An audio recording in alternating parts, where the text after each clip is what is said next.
मोहम्मद देश के सैकड़ों जगहों पर जुलूस निकालकर एक तरह से समाज में भय उत्पन्न करना चाहता है, सरकारों को डराना चाहता है, अपनी शक्ति प्रदर्शन करना चाहता है।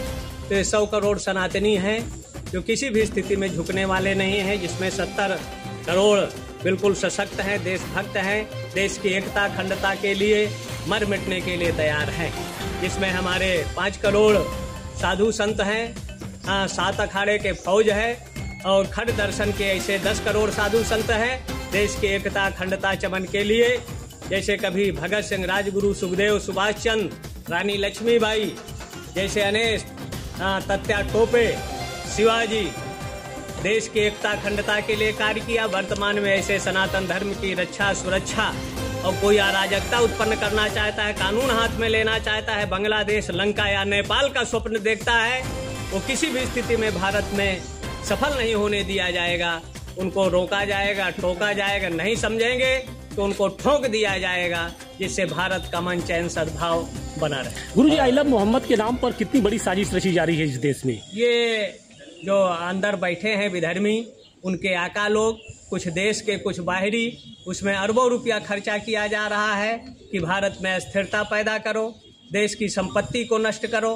कहीं वो आतंकवाद के रूप में, ISI के रूप में विभिन्न भेष बदल कर और ये मोहम्मद के नाम पर महिलाओं को उनको आगे कर देते हैं। यतीम, अभी पिछले साल गुजरात के नवरात्रि में जो सूरत में दंगा हुआ, यतीम बच्चों को आगे किया गया, दंगा फसाद किया, और जब जांच हुआ तो उनके आका जो मौलाना है वही उसके पीछे आए। तो ऐसे बहुत से इसमें इनकी लगभग 35 जगहों पर मीटिंग हुई है मौलानाओं की।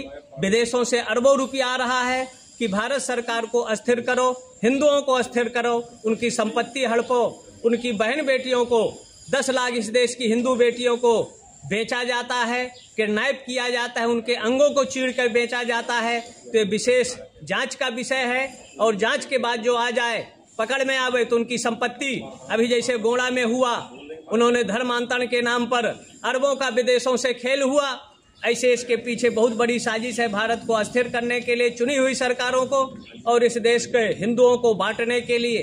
कुछ विधर्मी देख रहे हैं कि भारत को 25-30 जो स्टेट है उनको टुकड़ों में, देशों में बांट दो, जिससे हमारा उद्देश्य सफल हो। लेकिन ये उद्देश्य किसी भी स्थिति में सफल नहीं होने दिया जाएगा। एक आदि शंकराचार्य 32 वर्ष पूर्व केरल से पैदा होकर भारत की पदयात्राएं किया, 7 आमनाओं की स्थापना किया, 265 मठों को बनाकर भारत की एकता अखंडता के लिए कहीं रामानुजाचार्य, कभी रामानंदाचार्य, कभी निवार्क आचार्यों ने, कभी सती तत्या टोपे, कभी राम प्रसाद बिस्मिल, रानी लक्ष्मीबाई, सुभाष चंद्र और बहुत से हमारे क्रांतिकारियों ने, भगत सिंह, राजगुरु जैसे देश को आगे आकर देश को बचाया और कुचक्रों से सावधान किया।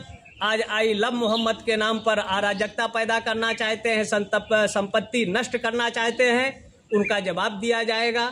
देश का अमन चैन सद्भाव बना रहे, इसके लिए साधु संत बुद्धिजीवी सशक्त, संबल और सशक्त रहे।